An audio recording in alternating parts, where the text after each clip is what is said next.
All right, so today I'm gonna show you the process of getting a car set up and ready for Turo. We just got this 23 Model 3 Ford Turo. We got it from Mannheim, really from Hertz. We're working on a deal right now to buy a ton of cars from Hertz, with Mannheim being kind of like the third party, kind of facilitating the deal essentially to move the money and titles. So we just got this one, came in dusty because it rained. A little bit of damage on it that we knew about, a little bit of paint missing here, which is fine. A little scuff right here. Mannheim does something called a condition report. Most auctions do, where they'll tell you what's wrong with the car and then they'll grade it on a certain scale. So they pointed those out. I mean, they have like hundreds of photos in there. Everything else though is really clean on this car. There's this one panel right here. It's missing the gloss. So you can see it's kind of a clear color, not like a glossy. So that's probably pretty easy paint. The glass on everything looks really good, which is important because glass is very expensive. As you can see here, Hertz doesn't care about taking their plates off. So they literally just keep it on, which is exciting for us because now we have a plate. I'm just kidding. We have to get our own, of course. Looking around, it's honestly super clean inside.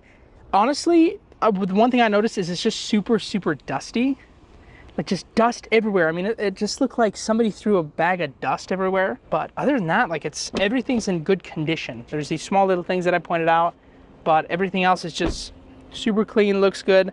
So when we get a car, the first thing that we'll typically do is get it cleaned up and take photos. So we're gonna do that right now. We're gonna take it into our little bay in our office and let's get this cleaned up and get some photos so we can get it up on the app. That's the one thing that's annoying about auctions is they have all these stickers on the car talking about like what it is, spin, whatever. Which is frustrating to get off, and they always have like these, they put these like markers on them, kind of. You just have to take a little razor pretty much to get them off. So we're gonna do that right now. And then something like this has to go through the wash. Like trying to hand wash all this take quite a bit of time. So I'm just gonna do the inside, then we're gonna take it through the wash. Look at this, there's literally, this is just dust. And then look at this, there's even a cobweb. See that? Freaking cobweb. This thing has been sitting for a minute. Needs some love. Our numbers, oh. All right, so we're going through the wash right now. I mean, the idea is really to get the car as clean as possible for the photos. You just wanna make them look as good as possible. So we're gonna clean it right now, and then typically we'll have our professional photographer do them, but we're trying to get these on the app pretty quickly. So in the meantime, just take photos ourselves. This is a contactless wash, so just park here and it pretty much just goes around us. We'll let this thing clean for us. This is what they make you do. You know, I spend money at an auction, and they put these stickers on there that just like will not come off the car. Goo Gone will usually work, but I don't have any right now, so forced to use this razor, which just looks like it's getting the big chunks and then absolutely smearing the rest. Find a different sticker. It's gonna do this junk.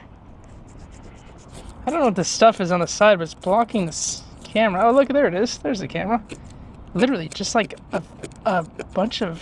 It almost looks like they put a sticker, and the gooey part just dried up, and now it's just all this flaky like stuff that's just going everywhere.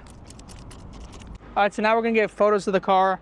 This part's really important. You wanna show the full car, really good images. I see people taking photos like this, or like this. They get like really close and just terrible angles. People wanna see the full car. They wanna see what they're getting. So I'm gonna do wide angle. Typically we'll have a professional do it, but I'm gonna take it on my iPhone. 0.5, that's the way I like to do it, wide angle. I'm gonna take one of the corner here. I'm gonna take one of the front. I'm gonna take one of the other quarter.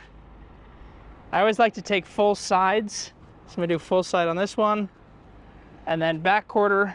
So I'm getting every angle of the car essentially. This side, I'm gonna do full side. Once I get all the sides, I wanna get the trunk. I mean, what I'm really looking to do is get as many photos as possible to show off everything, but I wanna get at least 10 photos. My goal typically is, I'll usually get like 15, 20 is a lot, but I'd say anywhere in between 10 and 20 is a good number. Next, I'll get the back seats. You don't need to get too crazy on this. I'll usually do just one from this angle, and then I'll shoot one from the front going backwards. So I'm gonna go from the front seat and shoot backwards to show the seats, and then maybe even one with the sunroof. Okay, now I'm gonna shoot the front. For this, I'm gonna get in the back, and I'm going to shoot straight on like this. I'm gonna shoot more of this passenger side and then more of the driver's side. Then I'm gonna get a closer up of the steering wheel and the screen. and then one just of the screen. And then I'm gonna get one showing the sunroof as well. So see how many photos we got there. 1, 2, 5, 8, 11, 18 photos. I may not use them all, but still that's a pretty good amount of photos. Super simple. I mean, you saw that I didn't take 30 minutes to shoot it. I didn't go to any crazy location. Nice, simple. I'll probably use 15 of those, maybe take out a couple of the bad ones if there are any. And then let's go put it up on the platform right now. All right, so before we really get it posted on Turo, we need to make sure that the car actually has insurance. So what I'm gonna do is I'm gonna email my rep and send them the VINs on, we actually got 2 cars. Well, we got 10 cars today, but 2 came in. So I'm gonna send them the email for that. So I'm gonna look up GMI. We use GMI for our insurance. Nothing really negative to say for the time being. They do fine. We do have a lot of cars with them. Yeah, and we haven't had any claims, so. Well, not true, we had one. We had one a year or 2 ago. They paid it, so pretty happy about that. So these are the 2 cars. I'm gonna send the VIN. Typically they have like a sheet they have to send in, but they can never read it for some reason. Like it just comes through blurry or something. So I'll just send them the year, make, model, VIN, and then starts today for that policy. And then I'm gonna look at 628. Okay, so I'm gonna send these in. So those insurance policies should get confirmed today and started. And then the next thing that we do is typically we'll add, like if it's a Tesla, we'll add it to our Tesla account, which will be added to our standard fleet account, which pretty much gives us access to, we can send people access to the car, or we can find the car. It's like a tracking software, and then you could start the car. I mean, it pretty much has a ton of cool features, but we're gonna skip that and we're just gonna go directly to posting it on the platform. All right, so to list car, you just go to list car, start. I'm gonna copy our address for a commercial building that we're at right now. Okay, next I'm gonna put in the VIN, which I need to go get that. Let's see, I just sent that out. Go back into Turo, paste it. Odometer, I think it's like 30 to 40 automatic. I paid sales tax. Goal, I mean, the way that I usually do it is I'll do expand existing business. I don't know how much this really matters, how much your family uses your car. For us, we're not a family, or it's not a family car. And then we want to rent it out as often as possible. I just do the same thing every time. Again, I'm not sure how much it really helps or changes. Advance notice. I mean, we're pretty good about stuff, so I'm gonna do 1 hour. We'll do a 1-day minimum with 2 on the weekends on a slower season, and on busy season, we'll do 2-day minimum throughout the week. A maximum trip is any. The idea is we want people to book like a day, maybe less, and then pretty much book it forever, because people will extend if it's only 1 day. So license plate, we're gonna do a 3-day temp plate. We don't have the title in for this one yet, so we're gonna create a template for it for the time being, just so we can get it listed. So we're gonna do continuous guest, Arizona driver's license. So I'm gonna fill out all this information. All right, so we'll put the VIN in here to pull up the VIN, and then we'll put the reasons why. I mean, typically I'll just do like MVD or something like that. I'll do that, add to cart. Then I'll ask for a payment method. I'll do debit or credit, checkout, and they only charge $1 for it for a 3-day. All right, finishing up. And now we have our template. So what I'm gonna do, because I'm keeping all this very organized, is I'm doing folders. I do Hertz deal, purchasing, bought cars. I have all these VINs. I think this one is, let's see, download. Oh wait, that's receipt. I want template and registration. So let me click that. This one ends in 0028. So I'm gonna go to 00. Oh, okay, so these are just the Vegas ones. 0028. I'm gonna do temp, tag, and I'll tell everybody right now, like when I started, organizing and doing stuff like this wasn't super important, but as you scale, I mean, we're looking at buying or getting a buttload of cars.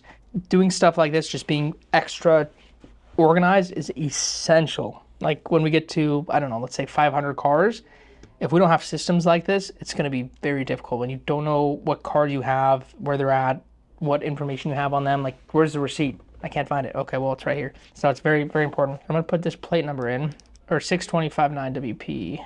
So 6259 WP, was that right? Oh, well, I got it right.